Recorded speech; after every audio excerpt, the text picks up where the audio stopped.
All right, everybody. This is Maxim, one of our three final contestants we have in our Pokemon Showdown event for Oahu. And, right now I just want to say, thanks so much and congratulations for making it this far. There are many who tried but did not get as far as you. How are you feeling right now?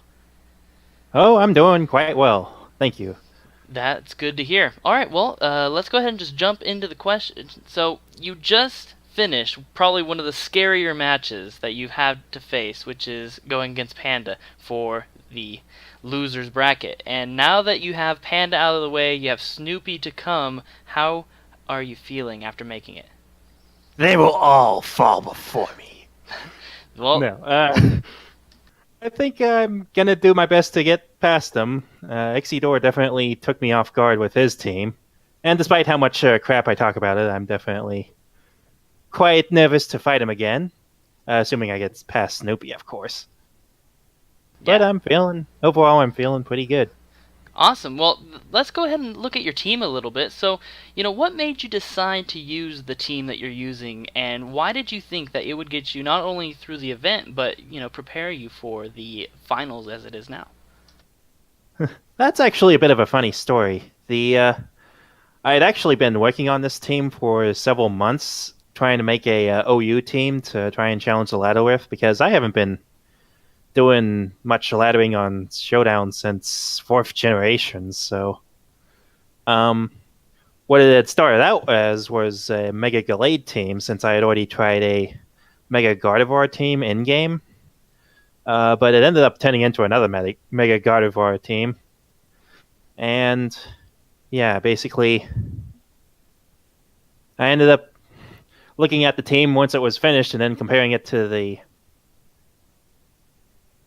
restricted list, and then I realized, hey, wait, I can actually put this team in to good use in this tournament, and decided to give it a shot, and it turned out to be pretty good. So, just to add a little bit, do you think that the banned and restricted list had a big influence on your team, or did you just kind of like have a team that was more or less already in your lap, and you're like, oh, this works, I'll just run with that? Pretty much the latter. Got it. Cool, cool.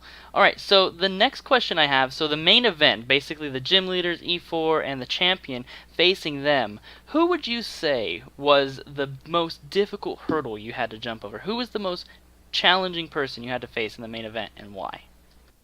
Most definitely Opal. I mean, that was one of the few teams that actually managed to stall me for, I think it was one day or two.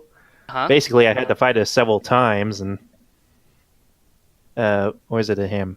Anyway, I believe Opal's female, but that's yeah. Everybody so far has definitely given Opal the shining star of this was very difficult. I would even say most of you guys, with the exception of Panda, went through me like butter. But I have a very hyper aggressive team. There's a reason why I made the team that I did, but I'm not going to go into that. So good, glad to hear it, Opal. Any runner ups or any close seconds that you'd like to mention?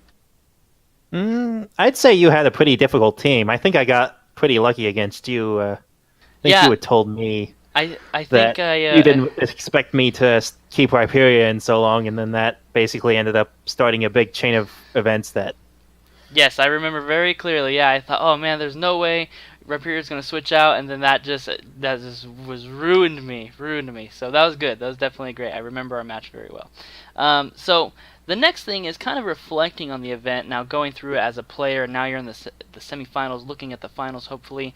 And if you could change one thing about the event in all, what would you change? I don't know. That's a pretty difficult question because I think it was mostly won correctly.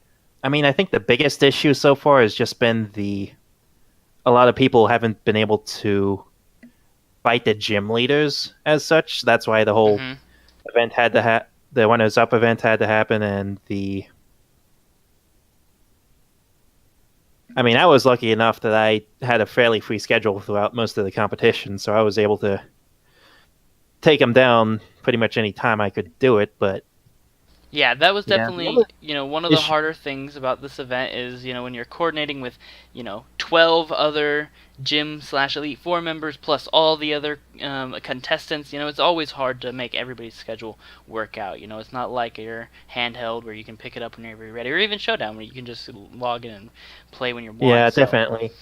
I mean, the thing that I would actually be able to change, since you can't really do a whole lot the about that, I thought that some of the restricted Pokemon might have been a little too powerful, like stuff like Mega Gengar and Mega Blaziken, stuff that can just absolutely decimate a team. And I'm a little surprised none of the champion teams have used it, but I feel like few of the restricted Pokemon might be too strong, or even a few of them might be a little weak for being restricted mon. sure. Well, I mean, just to elaborate on that a little bit, one thing to remember, as a player, yes, the reason we have the restricted and ban list is to keep people kind of in check and not allow them to make a uber team or just the best OU team possible. But it also was for our gym leaders and Elite Four members, because if we didn't have some checks and balances, or we didn't let a couple of those strong Pokemon through, like Mega Gengar, for example, some of the gym leader teams or Elite Four teams would have been much less intimidating. I know, for example, the Poison Gym would have had, or the Poison E4 would have had a hard time without a powerhouse like Mega Gengar or something of similar. So that's where, and like you said, a lot of people, a lot of those Pokemon that did make it through, while they are very strong, good Pokemon, if we didn't let some of those guys in, it would, again, just be another OU event, because most of the Pokemon that you're referring to would probably be most of the Ubers that aren't legendary that did sneak in, and granted, we wanted to have some of that kind of spicy variety that you wouldn't normally see in your everyday OU match, and gave this event a little bit more uniqueness and variety. So that's why, but we're definitely looking at making some changes on that list. For example, the most used Pokemon in this entire event by players is Dragonite. And so that is a Pokemon that, because of how solid it is a wonderful wall, solid and always around, it might be a Pokemon that we have to look at for the future as being restricted. So just a little fruit for thought from the organizer. Sure, that makes sense. Yep. So when you made it to the finals, this is something that is interesting to me that I more want to know. I doubt most of the people listening will care about this question as much, but this is more for me. But did you feel that only having 4 people in the finals event, did you think that took away from you, or do you think that having 4 is plenty due to how many matches that you have to go through? What are your thoughts on that? I don't think it was a bad thing at all. I mean, if it was just me and Limey in the finals, then yeah, I'd probably be a little. Maybe that wouldn't be so good. But at least for this competition, I think 4 is a fine number. Between 4 and 8 players for the finals would be fine in my opinion.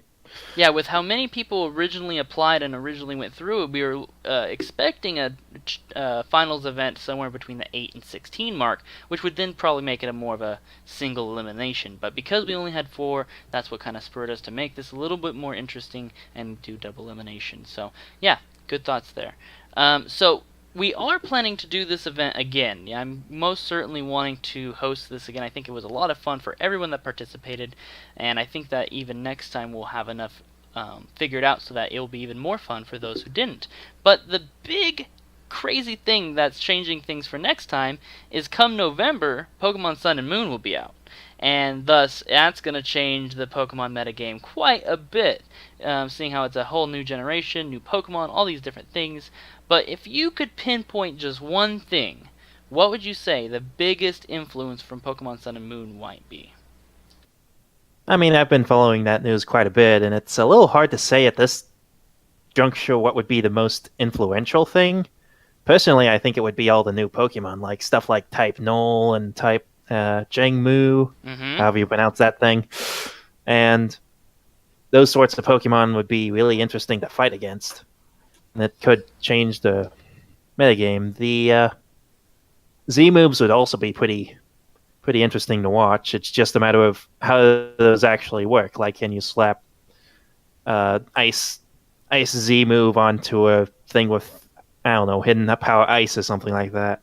Sure, yeah, that's definitely something that's still, and from what it seems like the Z moves are going to be Pokemon specific. Not all Pokemon are going to have access to them, which might even set them to like a slightly different tier, similar to like how we handled Mega Evolution, where if you do have a Mega Evolution, you factored in the stat change to consider your points. So maybe if Yeah. your Pokemon has a Z move, might have to consider that as additional because and we also don't know the mechanics of them. Are they one hit knockouts? Are they what are we looking at? How strong are these Z moves? If they end up being just kind of a extra flavorful kind of oddball move that's not as powerful, then it won't be a big deal. But if it's something like a horn drill with 100% accuracy, that's a bit different. Yeah. Um, I don't know. I think from what I've seen, there are a few that are exclusive, like the Raichu one and the Snorlax one, but most of them seem to be general use ones. Hmm. Probably one of the more interesting ones would be the Eevee one that boosts all your stats by +2. I mean, Yeah. if you don't do like a baton pass team for the next tournament, uh, that could be pretty powerful. Like Oh, if you pass those boosts to a Mega Gyarados or something. Oh boy. yeah, absolutely, absolutely. So the last little thing, you got a couple more matches ahead of you, but the two people that you have left to face is Snoopy and Ixidor. And if all things are considered, you're able to defeat Snoopy. Who of the two are you the most worried about? Honestly, they're both pretty equal in my eyes. I mean, when I first went into this, I honestly thought that, well, that Exidor would be one of the least powerful, and then all of a sudden he kicks my butt, so that's definitely out the window. Right? Yeah. And then Snoopy, he has a really interesting sort of balance between heavy Stallmons and really powerful offensive threats between stuff like Dragonite and Alakazam that would just make it all sorts of nuts.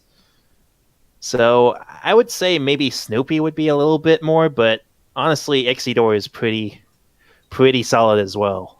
Yeah, I would As definitely. much as I talk, as much Right. as I sound like I'm ratting on him, I'm not. I'm just Yeah, trash talk is acceptable in these events. It's absolutely okay. And it's definitely the two differences between these two big differences is one is playing a more tried and true team. These Pokemon that Snoopy have, every single one of them you can give a star of approval of. Whereas with Ixidor, none of his Pokemon are bad, but they're definitely different. Jellicent, how often do you see that? Rotom H is good, but not always seen. So you're definitely having some variance there. So one is more of a curveball play where the other is just getting through the tried and true. So I think no matter what, they're going to be very interesting battles, and I hope the best for you. And I'm really interested to see your battles. Now, if you can, say any last words for us, just any last little thoughts you can think of, just go ahead and end the interview there. I'll get you next time, Exidor. I mean, Gadget. I mean, Exidor. Next time. Oh, well, anyway, this has been a really fun event, and Good. I thank you for hosting it. Hey, you're very welcome. I'm hoping that it'll be just as good when we do the next one. I'm already looking forward to it. It'll probably be, sometime after Sun and Moon, and really looking forward to everything that's coming out next. All right. See y'all, everybody. Thanks again. That's all, folks.